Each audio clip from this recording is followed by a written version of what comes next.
Hello friends, आज के इस वीडियो में सीटेट एग्जाम 2026 ईवीएस के 30 मोस्ट पीवाईक्यू क्वेश्चन का डिस्कस करेंगे। आप सब वीडियो को अंत तक जरूर देखें। आज का क्वेश्चन नंबर 1 है, मिजोरम में जब फसल कट जाती है तो लॉटरी द्वारा किस चीज का आवंटन किया जाता है? ऑप्शन ए पैसों का, ऑप्शन बी खेती के लिए जमीन का, ऑप्शन सी अनाज का, ऑप्शन डी मवेशियों का। तो मिजोरम में जब फसल कट जाती है द्वारा किस चीज का आवंटन किया जाता है? यह किया जाता है खेती के लिए जमीन का। तो क्वेश्चन नंबर 1 का जो right answer option number B हो जाएगा। क्वेश्चन नंबर 2 है, कुडुक कहाँ के आदिवासी लोगों की मुख्य भाषा है? Option A Assam, option B Mizoram, option C Jharkhand, option D Odisha. तो कुडुक जो है झारखंड आदिवासी लोगों की मुख्य भाषा है। क्वेश्चन नंबर 2 का जो right answer option number C हो जाएगा। क्वेश्चन नंबर 3 है, जंगलों को बचाने के लिए झारखंड में तोरांग केंद्र की स्थापना किसने की थी? Option A Suryamani, option B Amrita Devi, option C Medha Patekar, option D Bachendri Pal. तो जंगलों को बचाने के लिए झारखंड में तोरांग केंद्र की स्थापना सूर्यमणि ने की थी। तो क्वेश्चन नंबर 3 का जो राइट आंसर ऑप्शन नंबर ए हो जाएगा। क्वेश्चन नंबर 4 है, कुडुक भाषा में तोरांग शब्द का क्या अर्थ होता है? ऑप्शन ए नदी, ऑप्शन बी पहाड़, ऑप्शन सी जंगल, ऑप्शन डी गांव। तो कुडुक भाषा में तोरांग शब्द का अर्थ होता है जंगल। क्वेश्चन नंबर 4 का right answer option number C हो जाएगा। क्वेश्चन नंबर 5 है, किस राज्य में लोग नदी पार करने के लिए फेरी का उपयोग करते हैं? Option A Ladakh, option B Assam, option C Kerala, option D Rajasthan. तो केरल राज्य के लोग जो है नदी पार करने के लिए फेरी नाव का उपयोग करते हैं। तो क्वेश्चन नंबर 5 का right answer option number C हो जाएगा। क्वेश्चन नंबर 6 है, अल्बुरिन ने भारत के किस ढांचे या निर्माण की अपने यात्रा वृतांत में सबसे ज्यादा तारीफ की थी? ऑप्शन ए किलों की, ऑप्शन बी तालाबों और बावड़ियों की, ऑप्शन सी मंदिरों की, ऑप्शन डी सड़कों की। तो अल्बुरिन ने भारत के तालाबों और बावड़ियों की ढांचे या निर्माण की अपने यात्रा वृतांत में सबसे ज्यादा तारीफ की थी। क्वेश्चन नंबर 6 का जो right answer option number B हो जाएगा। क्वेश्चन नंबर 7 है, नीचे दिए गए किस राज्य में खेजड़ी वृक्ष को राजकीय वृक्ष का दर्जा प्राप्त है? Option A Gujarat, option B Madhya Pradesh, option C Rajasthan, option D Punjab. तो राजस्थान राज्य में खेजड़ी वृक्ष को राजकीय वृक्ष का दर्जा प्राप्त है। क्वेश्चन नंबर 7 का जो right answer option number C हो जाएगा। क्वेश्चन नंबर 8 है, निम्नलिखित में से कौन सा जानवर अपने पूरे जीवन में सबसे कम लगभग 17 घंटे रोज पेड़ से उल्टा लटक कर सोता है? Option A chimpanzee, option B langur, option C sloth, option D panda. तो स्लोथ जो है अपने पूरे जीवन में सबसे कम लगभग 17 घंटे रोज पेड़ से उल्टा लटक कर सोता है। तो क्वेश्चन नंबर 8 का जो right answer option number C हो जाएगा। क्वेश्चन नंबर 9 है, चींटियां चलते समय जमीन पर ऐसा क्या छोड़ती है जिससे पीछे आने वाली चींटियों को रास्ता मिल जाता है? ऑप्शन ए एक विशेष ध्वनि, ऑप्शन बी एक विशेष गंध जिसे फेरोमोन कहते हैं, ऑप्शन सी पानी के बूंदे, ऑप्शन डी कुछ नहीं। तो चींटियां चलते समय जमीन पर जो है फेरोमोन छोड़ती है जिससे पीछे आने वाली चींटियां को रास्ता मिल जाता है। तो क्वेश्चन नंबर 9 का जो right answer option number B हो जाएगा। क्वेश्चन नंबर 10 है, भारत में पाए जाने वाले सबसे जहरीले सांपों का सही समूह कौन सा है? ऑप्शन ए है नाग, दुबोइया, करैत, अफाई, ऑप्शन बी कोबरा, अजगर, करैत, वाइफर, ऑप्शन सी नाग, रसेल, वाइपर, समुद्री सांप, केचुआ, ऑप्शन डी इनमें से कोई नहीं। तो भारत में जो सबसे जहरीली सांप पाई जाती है वो 4 प्रकार के पाई जाती है। वो नाग, दुफैया, करैत, अफई है। क्वेश्चन नंबर 10 का राइट आंसर ऑप्शन नंबर ए हो जाएगा। क्वेश्चन नंबर 11 है, सांप के काटने की दवा सीरम किससे बनाई जाती है? ऑप्शन ए तुलसी के पत्ते से, ऑप्शन बी सांप के जहर से ही, ऑप्शन सी चूने के पानी से, ऑप्शन डी सिनकोना की छाल से। तो सांप के काटने की दवा जिसे सीरम कहते हैं वो बनाई जाती है सांप के जहर से ही बनता है। तो क्वेश्चन नंबर 11 का जो right answer option number B हो जाएगा।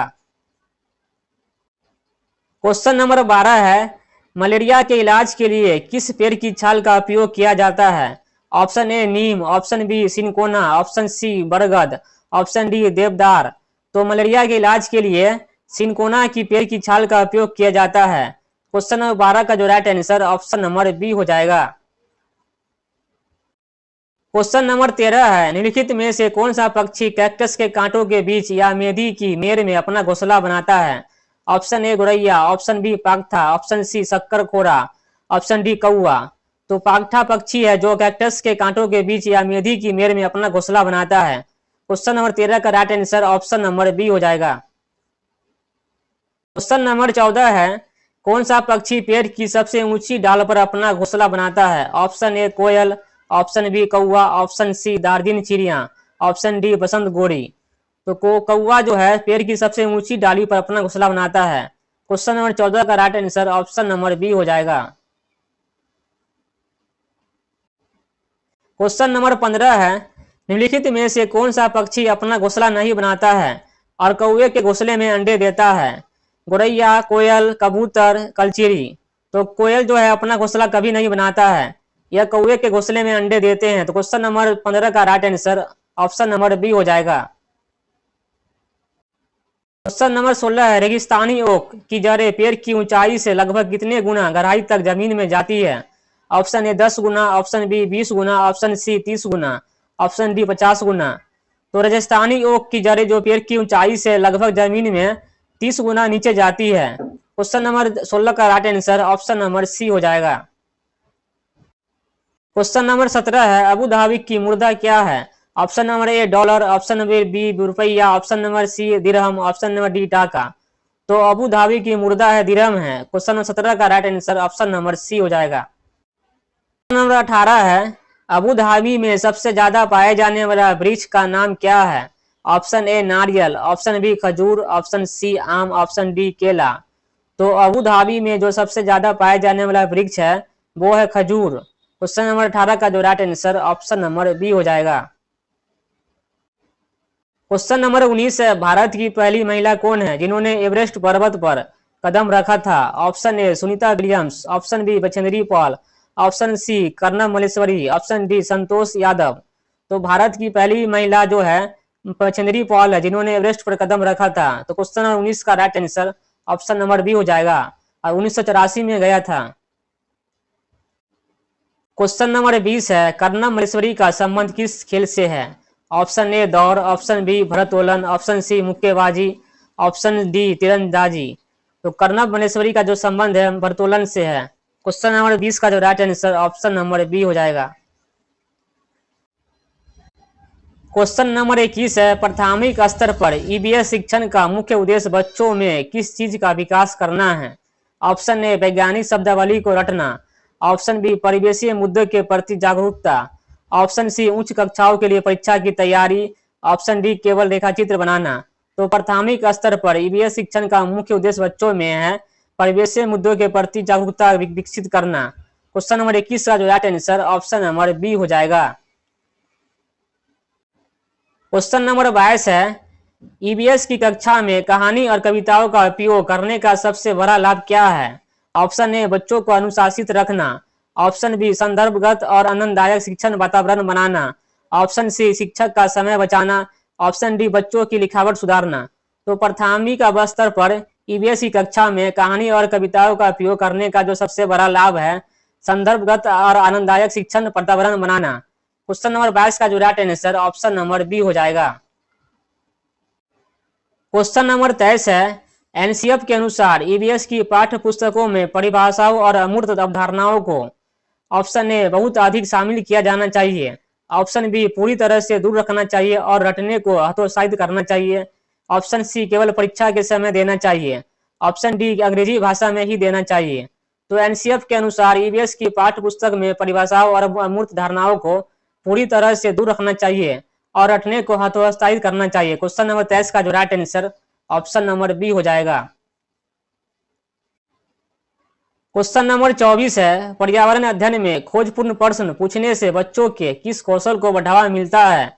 ऑप्शन ए केवल सुनने का कौशल, ऑप्शन बी चिंतन और विश्लेषणात्मक कौशल, ऑप्शन सी केवल रटने का कौशल, ऑप्शन डी निष्क्रिय बैठने का कौशल। तो पर्यावरण अध्ययन में खोजपूर्ण प्रश्न पूछने से बच्चों के कौशल को बढ़ावा मिलता है चिंतन और विश्लेषणात्मक कौशल को। तो क्वेश्चन नंबर 24 का जो right answer option number B हो जाएगा। क्वेश्चन नंबर 25 है, पर्यावरण अध्ययन की प्राकृतिक एकीकृत क्यों है?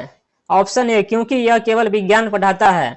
ऑप्शन बी क्योंकि यह विज्ञान, सामाजिक विज्ञान और पर्यावरण शिक्षा का एक साथ जोड़ता है। ऑप्शन सी क्योंकि हम इससे गृह कार्य शामिल नहीं होता है। ऑप्शन डी इनमें से कोई नहीं। तो पर्यावरण अध्ययन की प्राकृतिक एकीकृत इसलिए है क्योंकि यह विज्ञान, सामाजिक विज्ञान और पर्यावरण शिक्षा को एक साथ जोड़ता है। तो क्वेश्चन नंबर 25 का जो राइट आंसर ऑप्शन नंबर फिर से बी हो जाएगा। क्वेश्चन नंबर 26 है, बिहार के लोगों के लिए मधुमक्खी पालन शुरू करने का सबसे अच्छा समय कौन सा माना जाता है। ऑप्शन ए अप्रैल से जून, ऑप्शन बी जुलाई से सितंबर, ऑप्शन सी अक्टूबर से दिसंबर, ऑप्शन डी जनवरी से मार्च।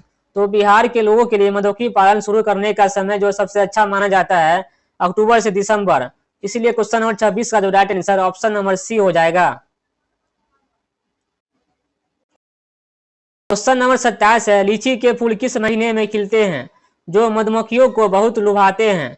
ऑप्शन ए जनवरी, ऑप्शन बी फरवरी, ऑप्शन सी अक्टूबर, ऑप्शन डी दिसंबर। तो लीची के फूल जो है फरवरी महीने में खिलते हैं जो मधुमक्खियों को बहुत लुभाते हैं। तो क्वेश्चन नंबर 27 का right answer option number B हो जाएगा। क्वेश्चन नंबर 28 है, कोंकणी कहाँ की मुख्य स्थानीय भाषा है। Option A Kerala, option B Goa, option C Karnataka, option D Gujarat. तो कोंकणी जो है गोवा की स्थानीय मुख्य भाषा है। क्वेश्चन नंबर 28 का right answer option number B हो जाएगा। क्वेश्चन नंबर 29 है, यदि कोई व्यक्ति अहमदाबाद गुजरात से केरल की यात्रा ट्रेन से करता है तो वह किन पर्वतों की सुरंगों को पार करता है। Option A Aravalli, option B Pashchimi Ghat, option C पूर्वी घाट, ऑप्शन डी हिमालय। यदि कोई व्यक्ति अहमदाबाद गुजरात से केरल की यात्रा करता है तो वह जो है पश्चिमी घाट की पर्वतों की सुरंग को पार करता है। इसीलिए क्वेश्चन नंबर 29 का right answer option number B हो जाएगा। क्वेश्चन नंबर 30 है, निम्नलिखित में से कौन सा राज्य भारत के अरब सागर के तट पर स्थित है। Option A Tamil Nadu, Andhra Pradesh, Odisha, option B Karnataka, Kerala, Gujarat, option C Paschim Bangal, Odisha, Andhra Pradesh, option D Maharashtra, Goa, Paschim Bengal.